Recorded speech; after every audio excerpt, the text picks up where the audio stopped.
Gold medal वाली बहू। सपना के पिता एक गरीब किसान थे। माँ पिता खेत में काम करते तो पीछे से सपना गांव के बच्चों के साथ हॉकी खेलती। एक दिन शाम को, सारा दिन खेलती रहती है, ये नहीं कि छोटे भाई को संभाले। माँ पता है, मैंने आज हॉकी में पास के गांव के लड़कों की टीम को हरा दिया। अरे वाह वाह मेरी बेटी, शाबाश, ये ले रुपया, जा जाकर टॉफी खा ले। सपना खुशी से पिता के गले लग जाती है और बाहर चली जाती है। अरे तुम इसको बिगाड़ रहे हो, मैं ना इसकी शादी ही करा दूंगी।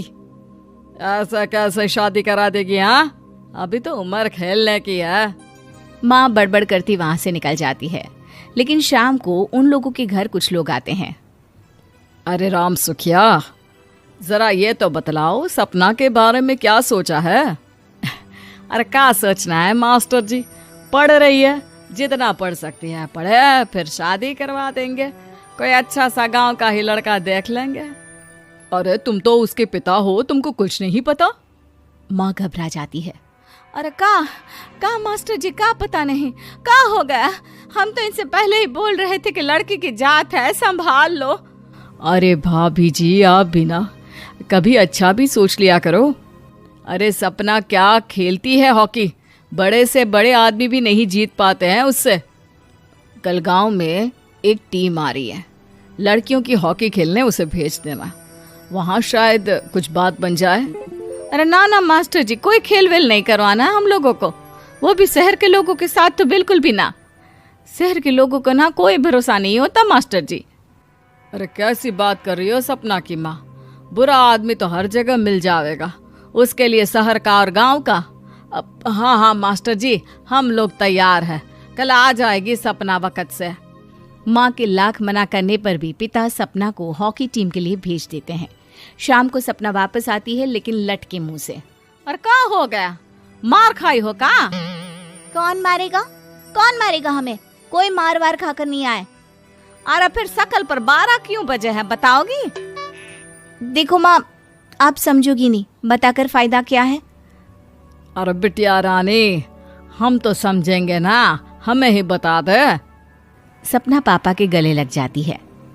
पापा, मैं ना सिलेक्ट हो गई हूँ भारत की हॉकी टीम में खेलने के लिए। अरे वाह, ये तो बहुत ही खुशी की बात है मेरे बच्चे। फिर मेरी गुड़िया काहे परेशान है? पापा, मुझे दिल्ली जाना पड़ेगा आगे की प्रैक्टिस के लिए। माँ जो सारी बात सुन रही होती है, जोर से चिल्लाती है। एक पैसा नहीं है मेरे पास, समझी? कुछ नहीं दूंगी। शादी के लिए लड़का फाइनल भी कर दिया है, कल्ले का बेटा, वो शादी कर लेगा तुमसे। सपना पिता की ओर देखती है। अरे देख सपना, खेलने दिल्ली जाना है तो सिर्फ इसी शर्त पे कि आकर कल्ले से बेटे से चुपचाप शादी कर लेगी, बोल। अरे ठीक है ना, कल्ले का बेटा तो बहुत ही समझदार है, सरकारी नौकरी है उसकी, मान गया वो तो सपना शादी कर लेगी। सपना भी धीरू, जो कि कल्ले का बेटा था, उसे जानती थी। वो मन ही मन सोचती है कि शादी तो वैसे भी होनी है, लेकिन माँ की ये शर्त मान गई तो जीवन जीने का एक मौका तो जरूर मिलेगा। हाँ, मुझे मंजूर है। हाँ, तो कल मैं उन लोगों को बुला लूं? पिता और सपना दोनों एक दूसरे को देखते हैं।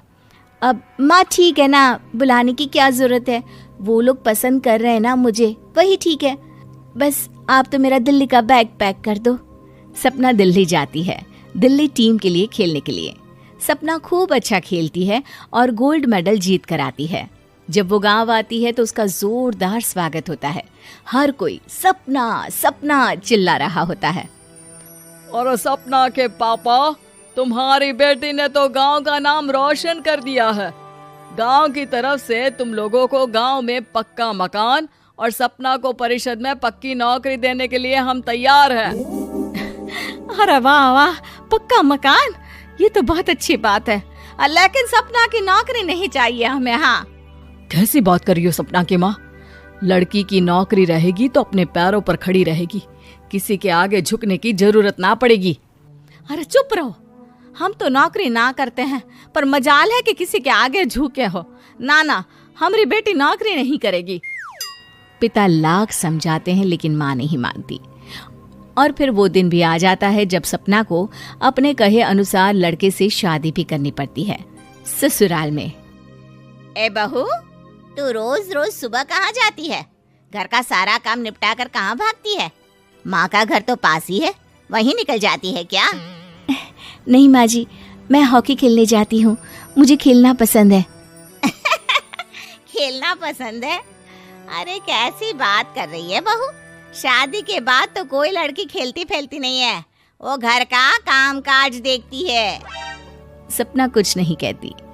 वो एक रोज कमरे में अपनी अलमारी ठीक कर रही होती है कि तब सुनो, वो जो लटक रहा है ना, क्या बोलते हैं उसे? मेडल। सपना पति की बात सुनकर खुश हो जाती है, उनके पास जाती है। मैं सोच ही रही थी कि तुमने कभी पूछा क्यों नहीं। ये मेडल है, मैंने जीता है। पता है, हॉकी में बड़ा मैदान, बहुत से लोग, 2 टीम और फिर शुरू होता है जुनून। पता है, लगता है जैसे बस जिंदगी यही है, खेलते रहो, भागते रहो, दौड़ते रहो और लक्ष्य को पालो। सुनो ना, मैं ना भारतीय टीम के लिए खेलना चाहती हूँ। माँ,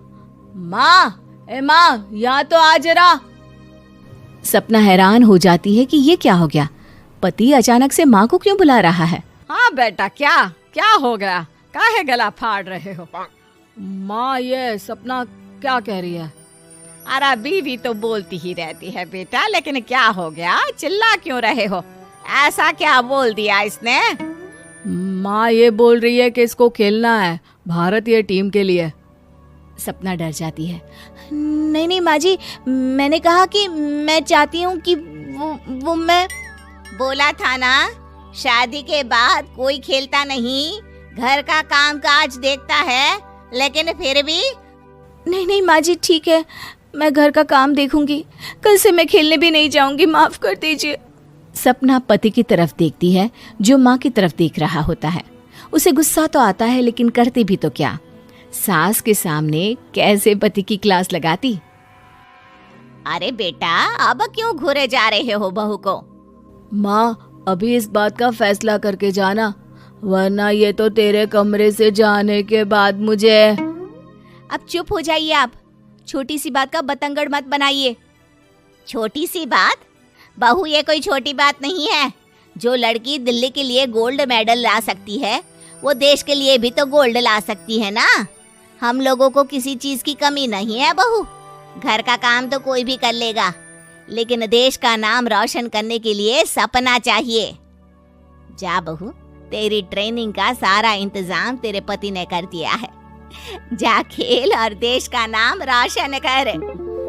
सपना की आंख में आंसू आ जाते हैं। वो सोचती है कि बेटियों को मायके के साथ अगर ससुराल में भी सहयोग मिले तो ऐसा कोई काम नहीं जो वो नहीं कर सकती है।